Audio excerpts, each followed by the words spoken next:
So, yes, this is the 5th year, I think, on kidneys. And like a famous American once said, we have not yet begun to fight. Right? We have not yet begun. Who said that? Patrick Henry. No, not Patrick Henry. Who said it?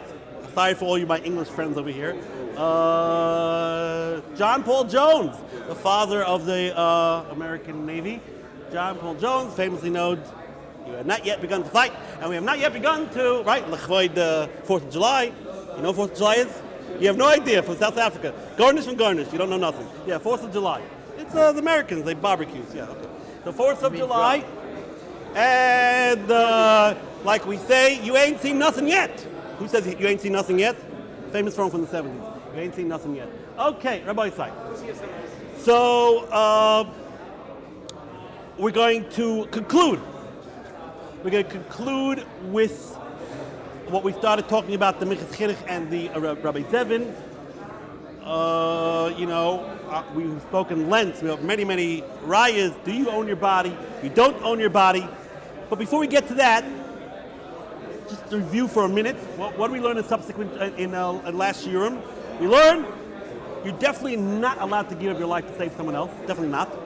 If there's a 50% chance of you dying or more, you shouldn't give up your life. And we learned less than 50% to try to save something. You have 50% risk on your life. If it's less than 50%, maybe you're obligated. Most Achronim say you could volunteer. You could volunteer. That's what we came out. Less than 50%, either obligated or volunteered to save someone else's life because lo yisam adam riyecha. But we said to donate an organ, a kidney or a limb, we said even though there is no risk to your life, or extremely minimal, still, since it doesn't regenerate itself, you don't have to. You don't got to give something to your friend to save him that you can never get back. You can't get your kidney back. You can't get your arm back, let's say. A guy puts a gun to your head, cut off your arm, or I will kill your friend. So in principle, you don't have to, but it's a big, big mitzvah. That's what and therefore we said, kidney donation, according to most poskim, is a big, big mitzvah, but you don't have to do it. Oh. So the Ohr Somayach brings the proof to this concept that you don't have to give up your limb to save your friend. You don't have to give up your limb. You do not have to give up your limb to save your friend. A guy puts a gun to your head, cut off your limb, or I'll cut off your limb, whatever. Someone else will die. You don't got to give up your limb. What's his raya? His raya is from a Gemara in Sanhedrin. What's the Gemara in Sanhedrin? It says over here, a famous story. There was a story where someone was going out to be killed. The Gemara doesn't say who is the person going out to be killed by Bezdin. I mean, Bezdin has decided, convicted someone, he has to go to get killed according to Torah law. And what happened was, when anyone comes out to get killed, the Bezdin says, "Do vidui," confess. This guy gets up there on they're about to hang, here, they're about to hang him, or whatever, they're about to stone him, and he says, "I want everyone to know, I did not do this sin that I'm getting killed for. I did not do it. And if I did it, I don't want my misa to be a kapara. But if I didn't do it, then I want this misa to be kapara for all other sins that I may have done." Meaning, he basically got up there and said, "You're killing me for no reason. I've been falsely accused." And it said that the Chachamim were like, wow. They were like all shooken up by this guy's statement. They said, oh, look at this guy. He said he didn't do it. So the Gemara says over there, big deal. A lot of criminals that right before they die, they attest their innocence. What were they so? Why did the Bezdin want to undo the execution, right? So the answer was, the Gemara says, because the Eidim who said, we'll see who this character is, the Eidim who said that this guy was Chayiv Misa, and based on their testimony they were going to kill this guy, they backed out.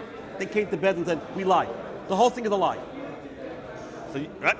So, okay, well, if the whole entire verdict is based on Eidim, So if they come and take the court and say, we lied, that's it. The guy should go free. So the lawyer, what happened at the end of the day? They killed him. Why? Because the halacha is, Kivan shehigid shuv einu chayzer magid. According to Jewish law, Eidim can never retract on what they said. If Eidim say, Eid is chayv mitzvah, machal Shabbos, whatever he did wrong, he did avodah zarah, Eidim cannot retract. I don't think that's American law. That's the famous law. Anyone learns Makis, and it makes sense. There's a sense to it that you're giving Eidim, you're giving testimony, you better be in business. You cannot retract. You can undo Eidim. It's a good. If other Eidim come and say that the original Eidim was no good, or the Zaymin, or a Chasha, whatever it may be, but you yourself, the two Eidim, can never say, we want to retract. So the Gemara says, that's also a Chiddush, that's also Pashut. Everyone knows that, so why was the Bezdin so hesitant about killing this guy? So the Gemara says, because not only did the Eidim retract, they gave a whole entire reason why they lied originally. They gave a very plausible reason why they lied originally. And even so, the law is, even though a good reason was given, the Eidim cannot retract. And they actually killed this guy. Can you imagine that? Sounds so strange. Eidim are saying, don't do it, we lie, it's a lie. And they give the reasons for it. That's the law. And then the Gemara says, like the story of the laundryman, of the tax collector. Like the story of the tax collector. That's it. Now the Gemara doesn't tell us what this story is. It just says, like the story of the tax collector. Rashi tells us what the story is. The whole story. So we're going to tell you Rashi's version of the story, and then we're going to go to the source where Rashi comes from. We're going to see there's a little bit differences in the story. What was the story? There was a wicked tax collector, and he died. But on the same day that the wicked tax collector died, a tzaddik died, a gadol be'ir. Fine. So there were two burials, or two funerals happening simultaneously, of the wicked tax collector and of the big tzaddik. Right? So when you would go to the people at the funeral of the tzaddik, there were thousands and thousands of people. Big funeral, big procession. And by the funeral of the tax collector, maybe the IRS people was there. No one was there. Garnished. They didn't have a minute even. Fine. So there were two funerals happening. Huge funeral procession, a small one. It happens to be they crossed paths, the two funerals. And at that second, they were attacked. They were attacked by goyim. So everyone scattered. One Talmud stayed by the tzaddik's coffin. Fine. When they came back, a switch happened. And they took the thousands and thousands of people, the big procession, took the coffin of the tax collector. And the small procession, which was 10 people, took the coffin of the tzaddik.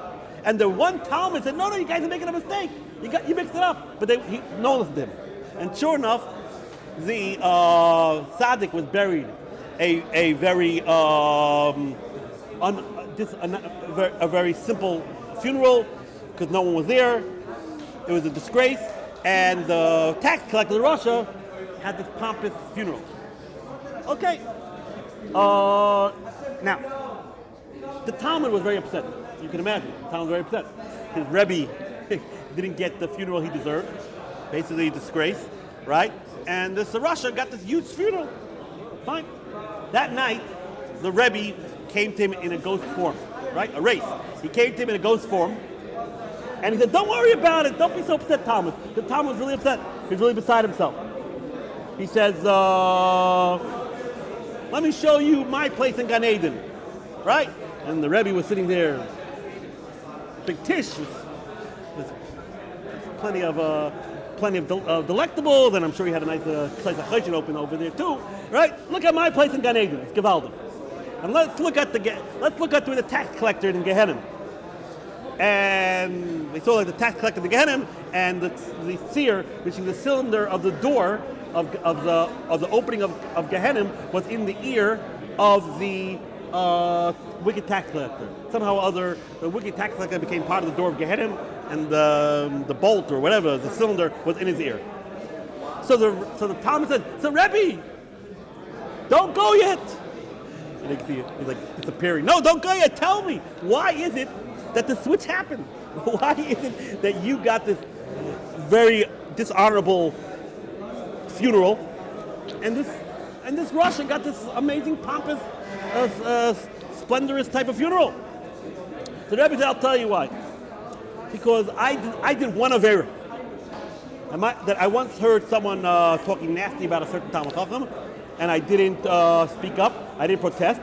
So I deserved the punishment. So I got the punishment in this world. Okay, Rabbi, but why is the tax collector? He's a well-known Russia. He exploited everyone. Why did he get such a nice funeral?" He says, because once this tax collector made a big party, he wanted to fed the governor. Right? He was a tax collector for a Gentile governor, and he made a big, splendid party, and the governor never showed up. So all the food was going to waste. The tax collector said to the poor people, "You know what? The food's going to waste anyway. You can eat." Right? So therefore, God wanted him to get his reward in this world, and therefore that's why he was meritorious. He had the merit of having a fancy funeral, a populous funeral. But be it as it may, that was only for the half an hour, the hour or two of the funeral. Now I'm in Gan Eden, and I'm enjoying myself immensely, and the tax collector is not having a good time over there in Gehenna. Fine. Okay.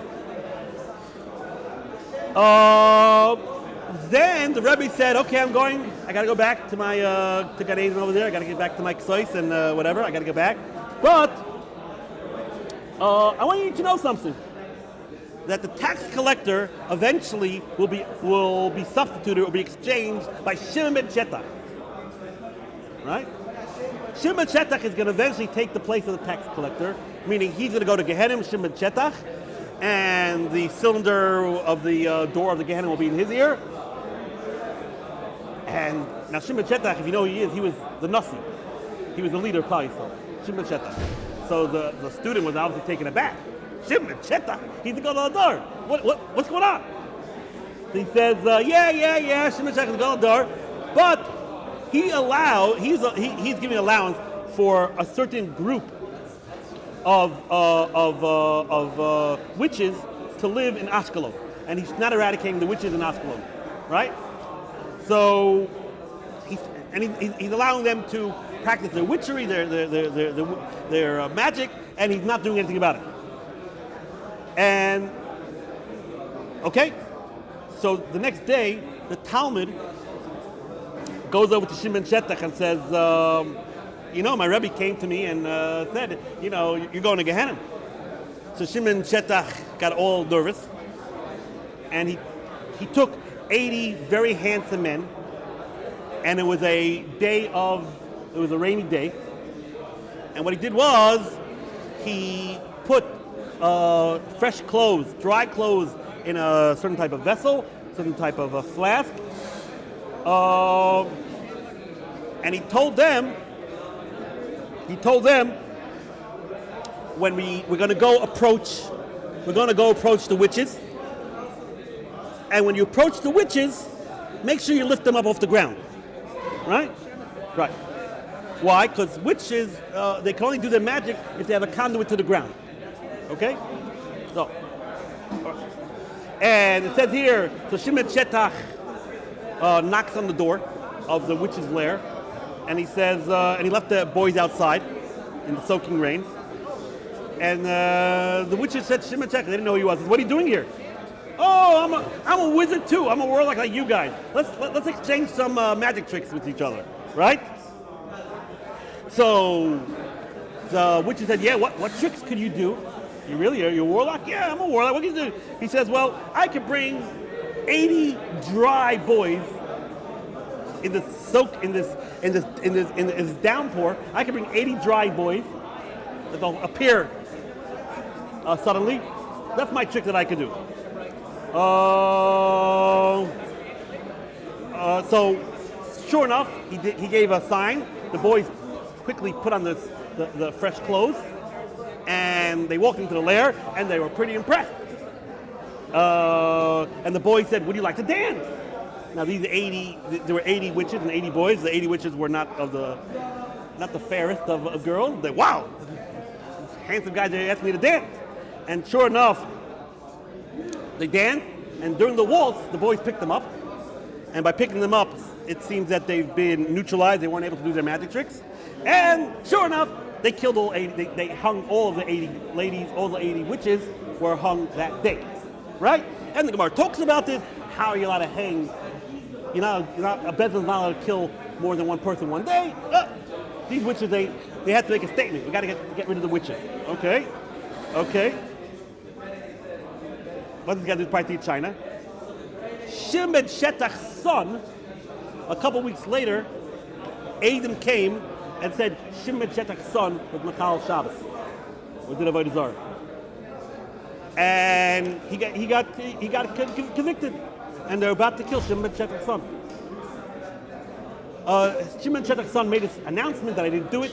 Somehow or other, the Adam had a minute of contrition that they sort of wanted to revoke, and they came to Bedouin and said, "You know those 80 women that Shimon Shetach killed? We were related to all of them. They were our aunts or whatever. They were our relatives. So that's why we made it the whole entire story. The whole story is false. We wanted to take revenge on Shimon Shetach. So that's why we made it the whole story, right? So it made a lot of sense that, based on the context, that these Adam lied because they had a reason to lie, and they gave a reason for it. Shimon Shetach says, "Kill my son. Kill my son." The law is Kivin Shehigid Shivin Echayzim Magid. The law is, no matter what, Bedouin can never undo or renege on their testimony. That's the story. Now, the Yerushalmi, Rashi doesn't really say the source where he got it from. So the truth is, it's brought down two places in Yerushalmi, this story. But the story there is actually much more exciting, more graphic. Over there, he brings down. And there's also a lot of differences in the story. So it's not clear where Rashi got his version of the story. Over there, the story is a little bit different. That basically, there were two good friends. That were big Talmidei Chacham. They used to learn together all day. And one of the friends died, and no one showed up for the funeral. It's very different than Rashi's story. Rashi had this whole thing that there was a gadol and a tax collector, and they mixed up the funerals. Okay. So the friend who remained alive was very upset that this chassid didn't get a big funeral, and he started cursing the whole town out. So at night, the friend that died came to him as a ghost and says, "Don't look at me. I'm having a great time in Gan Eden." So the friend said, "So why do you have such a lousy funeral?" He says, "Well, one time I put on my tefillin shel rosh before my tefillin shel yad." Like, if this was like, whatever. That's what he did wrong. He put on the tefillin shel rosh before the tefillin shel yad. Okay. And then his friend said, just yesterday there was a funeral of this tax collector, and everyone showed up. What's going on? Why did everyone show up to his thing? So the friend that's dead says, he brings up the story. He did a story that he made this whole party for the governor, and no one showed up, so he gave the money to the aniyim, and then he brings it. And also one time, this tax collector was walking in the street, he dropped his bagel, and an ani picked it up, and he let the ani keep the bagel. So, fine.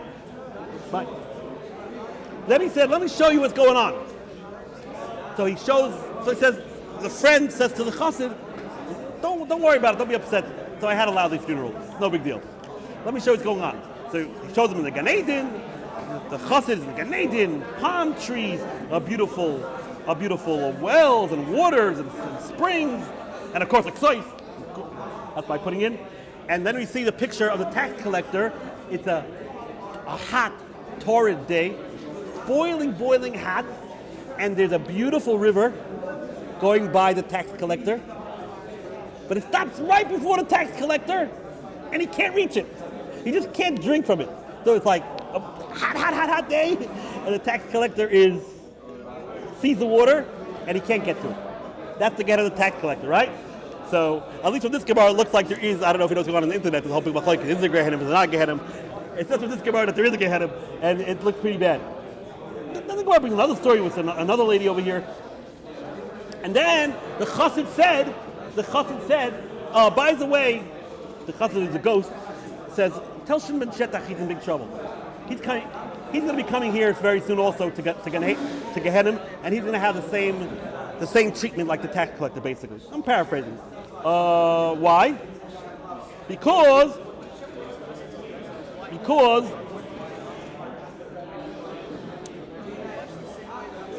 Shimon Shetach said, when I become a Nasi, I'm going to eradicate all the witches, and he didn't do it. He made a statement when he became the Nasi, he's going to eradicate all the witches, and he didn't do it. Right? So Shimon Shetach got the message. It means the whole story that the chassid says, the live chassid says, Shimon Shetach is not going to believe me. Shimon Shetach is not going to believe me. So he says, the ghost says, put your hand over your eyes. Put his hand over his eyes, and all his eyes fell out. He says, put your eyes back in. Do that trick for Shimon Shetach, and he'll believe you. If you can do that trick, he'll believe you. So the chassid who goes to Shimon Shetach and says, you know, you're in big trouble because you didn't kill the witches. And I'll do a magic trick to show you that I'm going to do this trick to show you that this ghost came to me. So Shimon Shetach says, no, I don't need the trick. I know you must know, because Shimon Shetach says, I know you must know it must be true, because I actually never proclaimed it openly that I will kill the witches. I only said it in my heart. So if you were able to know this fact that I said it, it must be you saying the truth. But he didn't have to do this magic. He didn't have to do this trick, this ice. Okay, that's the Gemara here. Fine. Fine. So what happened was over here, then he starts the story. Shimon Shetach tells the boys, it says here, he took 80 very handsome boys. He said, we're going to go in the pouring rain. We're going to put the clothes in the vase over there, whatever, the flask over there, the kli. And he says, when I knock one time, boys, put on the fresh clothes. And when I knock two times, come in and offer the witches to dance. So he comes to the witches, and he knocks on the door, and he says, open up, pretties, I'm here. They say, who are you? Oh, I'm Chief Warlock from Hogwarts. I'm Chief Warlock. So he says to him, they said to him, wow, it's a pretty nasty day outside. You shouldn't come out like this. So he says, look, I'm totally dry. I'm able to walk in. I'm able to walk in between the raindrops. They said, wow, it's pretty impressive. So he says, yeah, you know what? Let's teach each other tricks. Let's do each other tricks. You know, I'll teach you your magic, you'll teach my magic. So one witch says, I'll show you my trick. She snapped a finger, said something, bread came. Another snapped a finger, meat came. Another snapped a finger, wine came. Out of thin air. Right? Fine. So they said, what trick could you do? He said, I'm going to rap twice, and 80 handsome boys are going to come in there. She says, do you want 80 handsome boys to come here? They said, oh, yes, we do. Yes, we do. That's what it says over here. And he makes some references, what they'll do with the handsome boys. I don't got to explain that. And sure enough, knocks once, knocks twice, out of nowhere. 80 handsome boys come in, and they start dancing, a waltz. And while they're waltzing, the boys pick them up. They've been neutralized. They couldn't do any of the magic. And that was the end of them. They took them all out, killed them in big ceremony in front of all Klal Yisrael. That's the story. That's the story. So it's interesting how Rashi, it's not clear where Rashi got his story from. It's almost the same story, but Rashi has a little different version about the funeral getting mixed up, and also about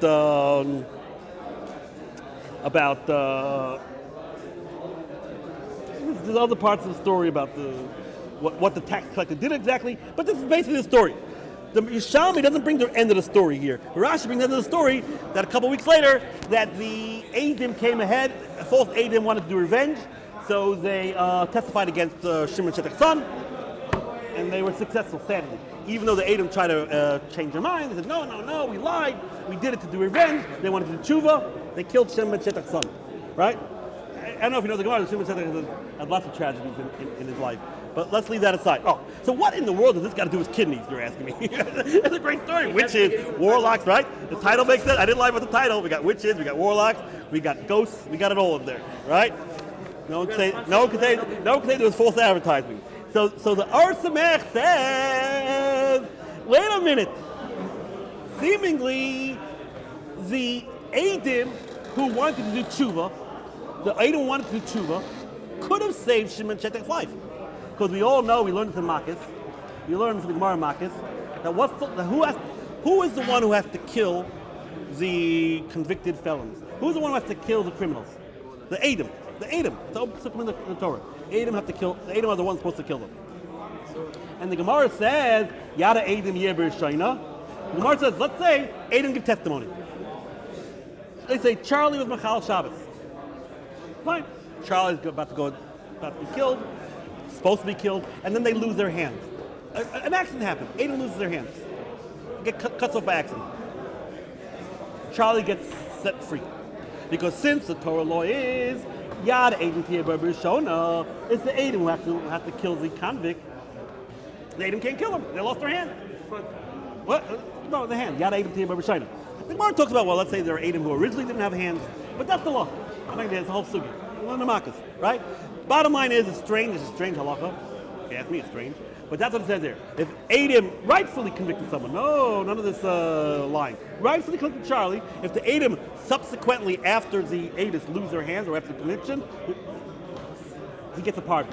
Because you can't do the Misa prescribed in court, right? So, Frek the Ohr Somayach. If you hold that the halacha is that when someone's in danger and someone's about to die, you have to give up a limb to save him. Right? That was the question. Do you have to give a limb to save someone's life? That was right. Good question. L'chara, why didn't the Edom cut off their hand?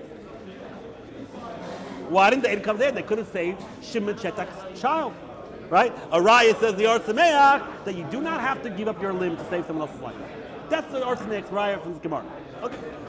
Rabbi Moshe Feinstein quotes this Ohr Somayach, and he says he has no idea what the Ohr Somayach is talking about. This is not a raya. Why is it not a raya? Oh. So says Rabbi Moshe Feinstein. Let's understand. The shaila that we are talking about is, a guy puts a gun to your head and says, I'm going to cut off your arm, or you cut off your arm, or I'll kill him. So there, we paskin. You don't got to give up your arm. You don't got to. Maybe it'd be a nice thing. It's a milsa the chasidisa. It's a nice thing. But you don't got to give your arm. You don't got to give your arm. Fine. Why? Because listen, I don't got to give my arm to save someone else's life. But says Rav Moshe, in this case, for sure they had to give up their arm.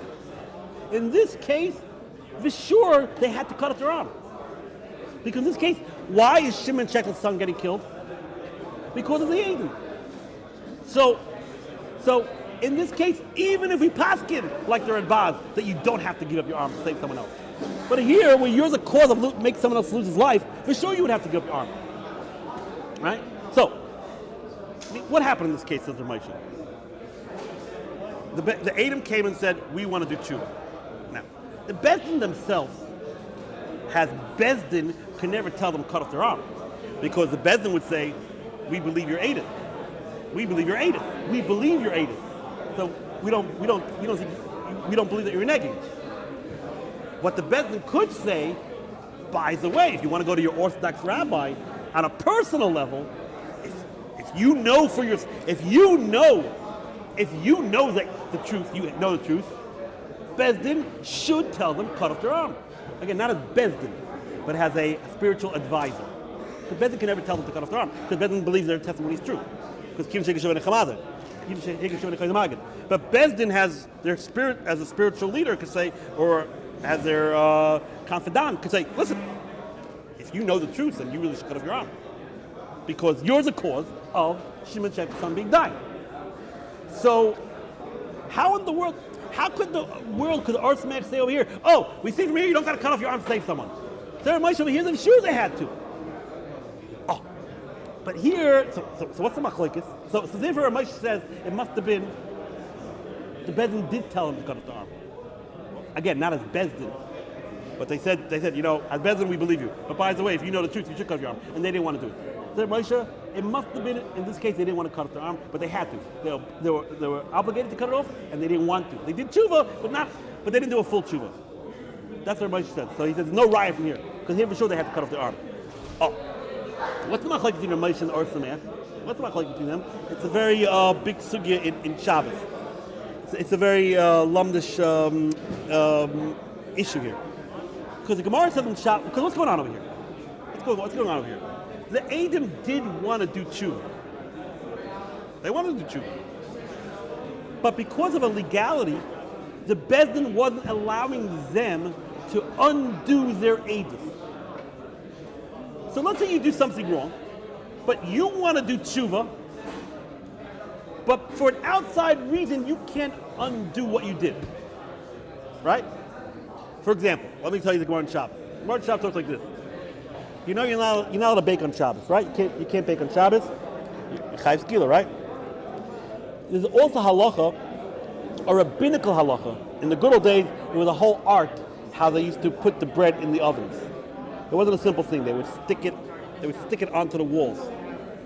That's the way to do it. And you needed to have a certain type of acumen or some type of talent to take it off the oven, the bread off the oven without breaking the bread. The Rabbi made it also, meaning so the Rabbi made it also. The Rabbi does also take the bread out of the oven. It's totally cooked. You come fried, it's totally cooked. Everything's cooked. There's no baking. The oven's closed. It's a din d'Rabbanan, and you can't take the bread off the oven on Shabbos. A din d'Rabbanan. That's the law. So now, what happened was like this: someone put bread into the oven on Shabbos, and it takes 20 minutes for it to bake. In 20 minutes' time, he's b'chayv skila. Right? And after 10 minutes, he says, "Oh, I want to do tshuva. I want to do tshuva. I want to take that bread out. If I take it out, I won't be chayv skila because it didn't break." Right?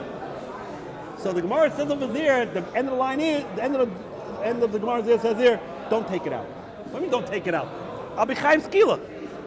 No, since there's a rabbinical din that you're not allowed to take out the bread, so the Rabbanan say, don't take it out. You'll be chayv skila. You won't be chayv skila. Because since you wanted to do tshuva, and we're not allowing you to take it out, you're going to get a pardon. Right? You're going to get exonerated. Right? So, what do you see from that Gemara? That if you do something that the act of the sin takes for a while, there's a certain interval until the Avera actually happens. It starts at A, it ends at B, but it takes 10 minutes. If anywhere in between that time you want to do tshuva, you're not chai for the B. I mean, for example, if I shoot someone in the head and he's dead, and said, "Oh, I want to do tshuva," it's a little too late. The guy's dead. Obviously you could do tshuva, but you're going to be responsible for what you did. But over here, it's an interesting case because you start an action at 9 o'clock, let's say. The action doesn't finish till 9:20, meaning you're not chai until 9:20, and you wanted to stop at 9:10, but for an outside reason you couldn't. Like in this case, you put the bread in the oven. It needs 20 minutes to be chayv skila, right? But you wanted to take it out. The rabbi said you can't take it out, so you're not going to be chayv. That's the Gemara. Oh, so if you think about it, that's very much what's going on in our case over here too. The Edom made their testimony. Shimon Shetach's son is about to be killed. From the testimony until the actual killing is a half an hour, whatever. They at minute 15 wanted to do tshuva. We lied. They're saying, well, tough luck. We can't let you do tshuva. So do you say they're responsible now for the death of Shimon Shetach's son? Because they wanted to stop it.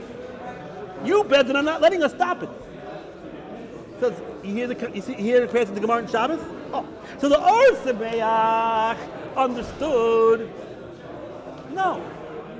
If the law is you don't have to give up your arm to save someone else, here too you don't have to give your arm to save someone else. Meaning, if the law is you have to give up your arm to save someone else, then of course you have to give up your arm here to save someone else. Because even when it's not your fault, you have to give up your arm to save someone else. So, that's what they talk about. But Ohr Somayach says, I see from here, you don't have to give up your arm to save someone else. Over here, it's your fault. Like a Moshe Tainas. No, it's not my fault. I want to do tshuva. The Bedin's killing the son of Shimon Shetan. The Bedin is not allowing me to undo what I did. Shimon Shetan's son is not dead yet. That is not called my fault anymore. Right? Oh. So he holds, you see from this Gemara, clearly you don't have to give your arm to save someone else, give your arm to save someone else, and clearly, and even in this case, Reb Moshe, all this is getting from Moshe, Reb Moshe says, no, it's not comparable. It's not comparable. Yeah, over there, let's go over there. You put the bread in at 9 o'clock. 9:20 is when you're chai skila. You want to stop it. The rabbis are stopping you. You can say, you know what? Since the rabbis are stopping you and you want to do it, it's like the bread baked by itself. It's not like you did it. But over here, someone is going to die. Someone is going to die because of you. So at 9 o'clock you gave a testimony. At 9:30, Shimon Shech's son's going to die. Right? So what are you going to say? Oh yeah, I really want to stop it, but the rabbis are not letting me stop it. Yeah. But at the end of the day, this person is going to be dead because of you. And you have another way to stop it. Yeah, it's true, the rabbis are not letting you stop it because it's true. The rabbis are stopping you. Because it's din of Kiv Shik Shik. But you're the one who started this process. You started the process. You gave the false testimony. And if you don't stop it, because of you, someone is going to be dead. It's not like because of you, bread will be baked. Okay, bread will be baked on Shabbos. So we'll make believe like you didn't break it. But what are you going to do? Make believe that you didn't kill him? What's the difference if make believe you didn't kill him? The guy's dead. The guy's going to be dead. So Rav Moshe says emphatically, in this case, they had to give up their arm. They must give up their arm. And they can't say, oh, it's not our fault. We would like to stop it, but the rabbi's not letting us stop it because the kivin shik shuvin echayz amagid. No, you can't say that where the consequences are so dire. So therefore, Rav Moshe says you don't have a riot. It's a very interesting lamdasha machlok between the Ohr Somayach and Rav Moshe. But be it as it may, okay, so we don't. Ohr Somayach says they do have a riot from this Gemara. Rav Moshe says you don't have a riot. Be it as it may, we all paskin like Rabbi that you do not have to give up a limb to save someone else, and it is considered only on a volunteer basis. Fine. So now, at the end of the day, we were talking about if you make a contract to give up your kidney. You get a contract, kidney, a donor, recipient, you made a contract. Is a contract binding or not? So the way we presented it is, according to the Mechas Chinuch, you own your body. So you could tell someone to hit you. So you could give permission for anyone to do whatever they want to your body. So therefore, you could sell your kidney too. You own it. So if you own it, it's binding. But according to Rabbi Zevin, you don't own your kidney. So therefore, you can't sell it. And since you can't sell it, it is not the contract is not binding. Okay? Now, whatever I said is true, but it's not that way at all. You'll see why I'm saying in a minute. It's being a little bit disingenuous. Let's talk to Rabbi Zevin. First of all, when I was a kid, I used to read Rabbi Zevin. I mean, he's pretty amazing because he also has you should buy it. He has Hasidic Shemaisel based on Yom Tiv and Shabbos. And I read it like a little kid. I used to read it. And now I'm being presented. He's a huge Talmud Chacham, so he's pretty amazing. But Rabbi Zevin says, you don't own your body. You can't tell someone to hit you. No way. You can't tell someone to cause you pain. There's no such concept of Michael, such a thing like that. You don't own your body. Oh. So say, Rabbi Zevin, is that true? Totally. I mean, you can't take on jobs that may cause you pain or may end up hurting you, that are risk related, right? we know there's a famous tshuva for a Moshe Feinstein. He was asked by a nice Jewish boy, could I become a football player? He wanted to know if he could become a football player. So Moshe said, what's a football? So first I explained to him what the sport was, right? I don't know if you know, for every season that a football player plays, he loses 2 or 3 years of his life. Every season, right? Maybe not the quarterback, but everyone else, right? That's an expected loss. So they asked Moshe, could you become a football player? So Moshe quotes the famous Gemara in Bava Metzia, which I didn't bring. The Gemara says in Bava Metzia, Nasa elav nafshay, that's the pasuk in the Chumash. The pasuk said in the Chumash, you better pay wages to your worker. And the Chumash says, why? Nasa elav nafshay. It simply means that he really wants his wages. You know, you work, you want to get paid, right? But the Gemara says, Nasa elav nafshay means the guy sometimes takes on jobs that are risky. He climbs up on trees, he's on a scaffold. So Nasa elav nafshay means literally, he gives up his life for his job. He takes risks. So Moshe says, you see from here, that you're allowed to risk your life to a certain extent, obviously to a certain extent, and for parnasa. And therefore he gave a heter for a nice Jewish boy when he leaves Kollel to join the NFL. That was Moshe's heter, based on that Gemara. So, there's also famous tshuvas of Rabbi Yehuda, same type of tshuva about being a hunter. Are you allowed to go hunting? So Rabbi Yehuda said the same thing. For parnasa, yes. For recreation, you shouldn't do it because it was dangerous. It was more dangerous in the good old days. But so we're Rabbi Zevin arguing that. Rabbi Zevin says you don't own your body. You don't own your body. No, you can't be Michael. But he would agree to this that in a relationship to work, you're allowed to take risks and allowed to maybe get a bump and a scratch and get yourself hurt. The truth is, the big proponent of the Reb Zevin is he quotes Shulchan Aruch. Shulchan Aruch is the one that says originally you can't allow anyone to hit you. There's no concept of being Michael, such a thing. The Shulchan Aruch there then says, but I'll tell you people who you're allowed to hit. It talks about kids, it talks about different things. It says you're allowed to write in the contract to your employer that if I start sleeping on a job, you can whack me to wake me up. The Shulchan Aruch, who says openly, there's no concept of being Michael to allow someone to hit you. He says when it's a work-related type of thing, you're allowed to tell your boss, you're allowed to put in the contract, boss, you can beat me up whenever I don't do a good job. A minute ago, the Shulchan Aruch says you can't let someone hit you. So I'm saying over here, when it has to do with work-related issues, everyone agrees you're allowed to give someone permission to hit you. Okay?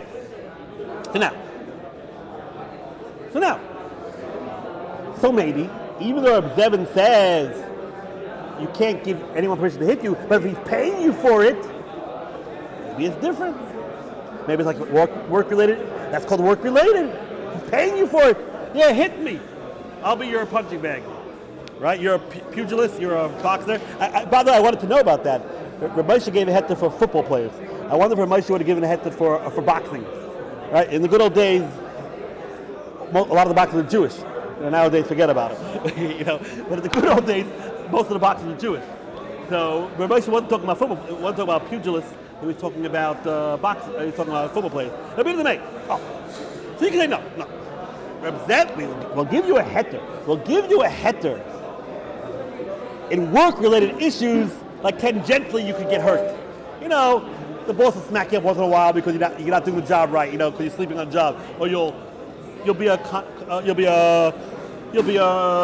in construction, and anyone who gets construction gets hurt.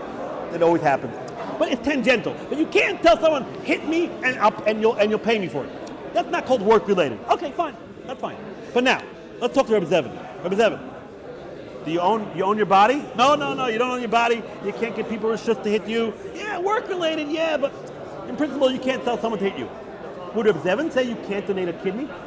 Would Rabbi Zevin argue on everyone who says you couldn't donate a kidney? He said, you don't own your body. You can't give a kidney. You don't own your body. You don't own your body. It hurts plenty. You don't own your body. The answer is clearly Rabbi Zevin would say, no, you could give a kidney because God sanctions it. In this, God does sanction this. God allows you to do a mitzvah with your kidney. So yeah, you just can't randomly tell someone beat me up. And there's no heter for that. And if the guy beats you up, you get the lot. But where you're doing a mitzvah, and it's a mitzvah de Chasidus, clearly their God will say you could give up your kidney, even though you don't own it. So if that's so, who says you can't charge for it? So who says you can't charge for it? Who says you can't make a contract about it? Yes, we presented, according to them, you can't make a contract because you don't own your body. You don't own your body. Okay, but that's when it's illegal for the guy to hit you. But we already saw it in work-related issues.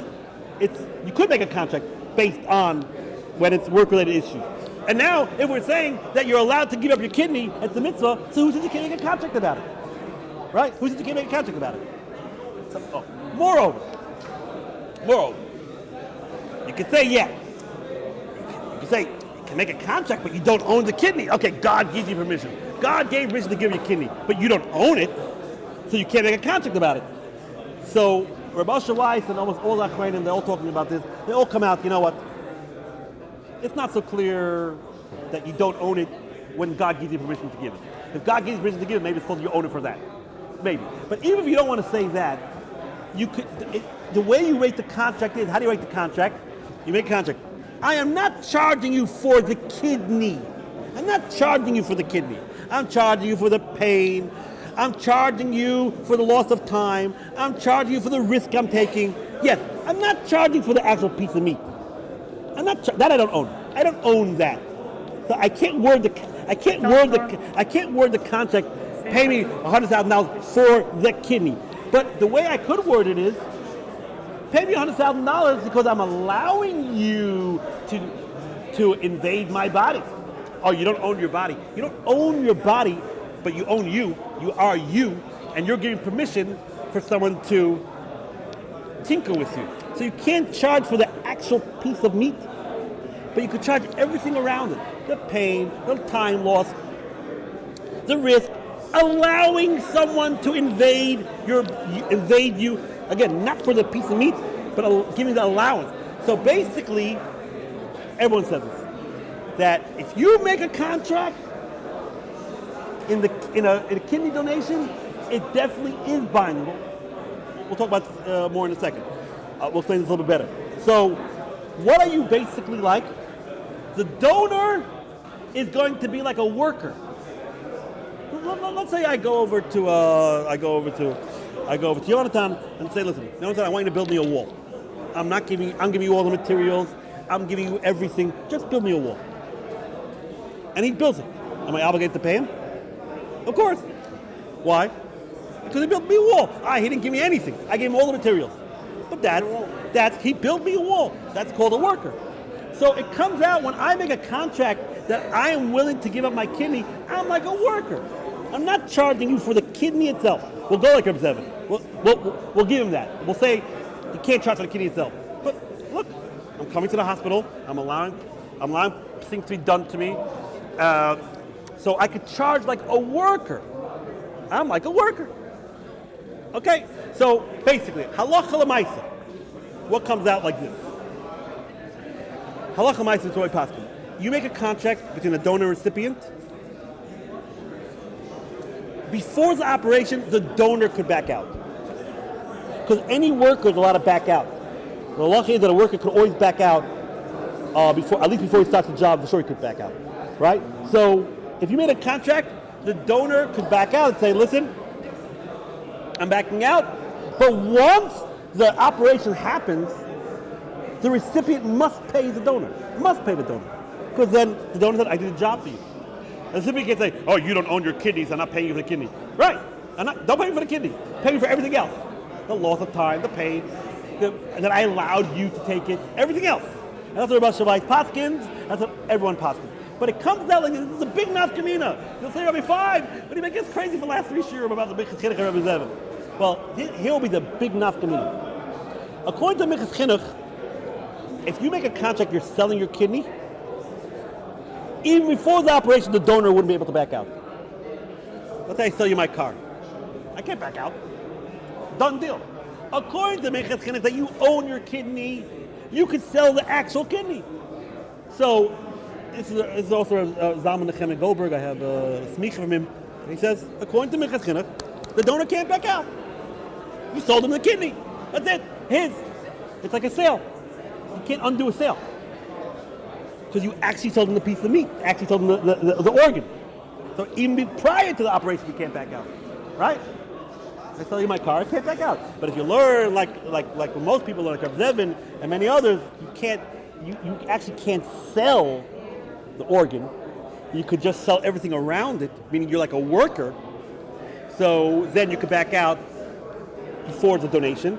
But once there's the donation, the recipient definitely can't back out. The recipient definitely has to pay. That would be the actual difference between them. Okay, Rabbi say, we're just starting here.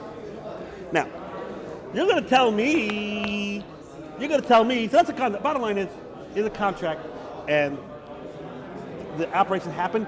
If you don't pay, the recipient starts getting all from, oh no, the contract's not good, you can't sell your organ, it's wrong. You definitely have to pay, no question about it, according to everyone. Now, you're going to tell me, wait a minute, there's a halachic problem here. What's the halachic problem? When you do a mitzvah, you can't take money. Right?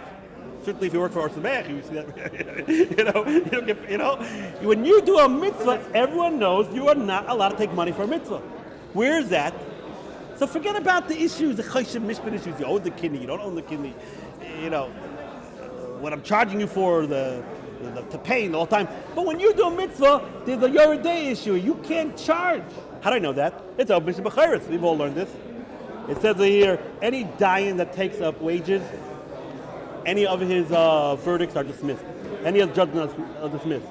Any kohen who takes money to sprinkle the water of the paraduma, the sprinkling is considered like it never happened, and the ashes are considered not ashes of paraduma.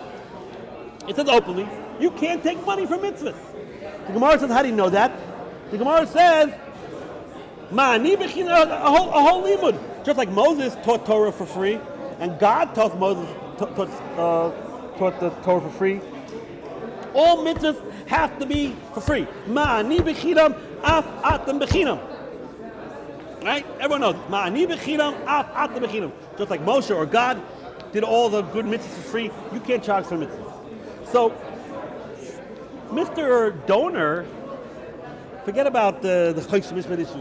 You can't charge money based on this thing. You're doing a mitzvah, and since you're doing a mitzvah, you can't charge money. You can't make it to the contract, right? At least it's ethically wrong, or it's halachically wrong.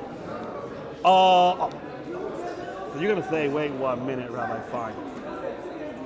It's a big mitzvah to heal people, right? It's a big mitzvah to be a doctor. So how do doctors take money, right? If you open up a Shulchan Aruch, the Shulchan Aruch says doctors cannot take money. It's right there, black and white. Doctors cannot take money, right? Doctors cannot take money. So the question is, we know doctors take money, right? Right? So sometimes when I talk to my mother, she says, "Are you sure you don't want to become a doctor?" I'm like, "It's not happening, Bob. You just got to give it up. It's not happening. I'm 47. It's not happening anymore. It's over with. Let's take it over, right?" But so, truth is that Moshe Feinstein, one of his last tshuvas he wrote, was asked by his grandson, right? The famous son-in-law is Rav Tendler, and he had a grandson. I said, Mordechai is the son-in-law. I remember which one. Mordechai. He asked his father. He asked Moshe this question. And Moshe writes, "I can't write to you because I'm too sick, but I got someone else to. I asked someone else to scribe it." And he goes through a whole tshuva. He basically says what Tosfos says over here in Becharis. This that you can't charge for a mitzvah. That's only if you have other parnasa. But if your only parnasa is the mitzvah, then you're allowed to charge, right? The Tosfos here talks about the Greek stories, of rabbis and dayanim, yes, taking money. So, the Moshe says this din that you can't charge for a mitzvah is obviously if you're doing a mitzvah as a side thing. But if the mitzvah is your parnasa, then it's understood that you are allowed to charge for such a mitzvah, because else how are you going to live, right? Fine. Now, so fine. Let's say that we're going to get more into that a little bit soon. So let's say that's so. Doctors could charge, rebbes could charge, because that's their only parnasa, right? But that wouldn't apply by kidneys. That wouldn't apply over here. You're donating a kidney, so since you're donating a kidney, that's not your parnasa. Hopefully you have another job, right? Because if it's the only job, if you can only donate once. If you donate twice, you're a dead man. So right? So it ain't your job. So l'chayra, strict halacha should be you can't charge for the kidney because of this din of the mitzvah. What's the answer to this? There are two answers to this. Answer number one is you're right. If it was a mitzvah that you had to do, you couldn't charge for the kidney. But since the truth is you don't have to give the kidney, it's a mitzvah, but it's a voluntary mitzvah. This thing that you can't charge for a mitzvah is obligatory mitzvah. Obligatory mitzvah. Like a doctor. A doctor has to heal. You come to a doctor, he has the obligation to heal. He didn't have the obligation to become a doctor. He didn't have the obligation to become a doctor or dying. He didn't have the obligation to become a dying. But if you are a dying, you have to adjudicate and you have to heal. Right? So, but the kidney, you never have to give it. You don't have to give it. There's never a stage that you have to give it. So since you don't have to give it, it's a voluntary mitzvah. But a voluntary mitzvah, you're allowed to charge. Okay? A voluntary mitzvah, you're allowed to charge. That's one answer. The second answer is, if you look at the Mishnah there, and we all know this from Bava Metzia, we'll run next month. It says over there, even though you can't charge for mitzvahs, but any loss that the mitzvah causes you, you're allowed to charge for it. And the Gemara says, if you lose your wages, you're allowed to charge for it. For example, the Mishnah says in Bava Metzia, if you find something on the street, you got to return it. And you can't charge for that. But if because you returned it, you lost money because you had to skip out of your job, then you are allowed to charge for it. Meaning, it comes out like this, and that's why what Rabbi said before makes a lot of sense also. That if it's only your parnasa, then you could charge it. It comes like this. Let's say you're a Sunday afternoon, you're on vacation, no job, no work, and you're walking on the street, and you find a wallet, your friend's wallet. It'll take you half an hour to get to your friend. You give it to him, you can't charge him a penny, not a penny. I didn't lose it. Why? What do you mean? I went. I took a half an hour of my time. Yeah, but you are working that day anyway. Instead of watching the Jets, whatever, watching football, you went to do a mitzvah. You cannot charge. Another example. You're a doctor. You're a lawyer. It happens to be you know medicine too. Someone comes to you on Sunday, you're in your living room, you're lounging. Help me, I need help. I need a refuah. You have to give it for free. You can't charge, not a penny. Why? Because anyway, you're a lawyer, and anyway, Sunday you're not working anyway. So then you can't charge for that half an hour of time that you gave to do medicine, right? But let's say it's Monday afternoon and you're in the middle of work and you find something on the street, then I say, okay, I'll return it, but I lost half an hour wages. And the whole Gemara exactly how to right? In lunch break you wouldn't be able to charge exactly. You have to make the calculations, right? Same thing, a lawyer. Tuesday, some guy knocks on the lawyer's door. The lawyer happens to know medicine. They say, "Okay, I'm allowed to charge you because I'm losing now. Money because I'm not practicing law." Okay, so now it comes out like this: you're giving a kidney. You're giving a kidney. Fine, you're giving a kidney, and let's say it's a mitzvah. Let's say you have to do it. You have to. Let's say it's an obligation. It's an obligation. Fine. For the actual giving of the kidney, I can't charge. But there's there's pain, there's loss of work, there's loss of time, there's risk that I could charge for. I just can't charge for that. And by the way, if you hold like the Minchas Chinuch, that you own your kidney, you could charge for that too. I'm giving something of mine. This din that I can't charge is only for the actual mitzvah itself. But anything around it, let's say I'm a big lawyer and and I have a day off and some kid says come learn with me for half an hour. I can't charge for that. I'm not losing anything except for that raw time of that half an hour. I can't charge. But when you give up a kidney, you don't just lose, you lose a lot more time. There's a lot more time than just the operation, time around it, there's risk involved, there's pain involved. So those are the two answers why you could, yes, charge for a kidney, even though it's a mitzvah. A, it's not really a mitzvah. it's a voluntary mitzvah. B, you can charge for everything around it. Oh. But the big question is, Rabbi Isai, where we're holding? The big question is, we didn't start where I wanted to get to. Next week we'll finish this. The big question is it ethically right? Is it morally right? Can we bring sources from the Talmud that maybe it's not right on an ethical, moral, or halachically based on tikkun olam? So what do we do here today? We did the Ohr Somayach, we did a nice witch story, right?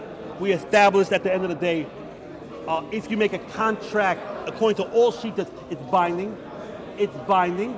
Spoke about how it's binding for the donor and the recipient. We spoke about you could charge for it because it's a mitzvah. Even though it's a mitzvah, you could yes charge for it.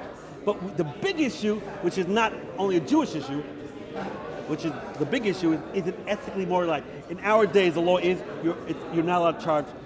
In America and Israel, you go to jail. If you get money for donating your kidney, you go to jail. Just a rabbi a couple weeks ago got arrested for being a broker, right? In America and in Israel, it is illegal to take money for a kidney. And what I wanted to get to today is talk about what would Halacha say about that. Is it illegal or not illegal to charge money? Again, not the Choshim Mishpat issue, not the Ma'ata B'chinim issue, just ethically. So hopefully we'll, I guess I'll continue that next week. Okay? But because by the way, it's a big roaring machlokes in America. There's a shortage of kidneys.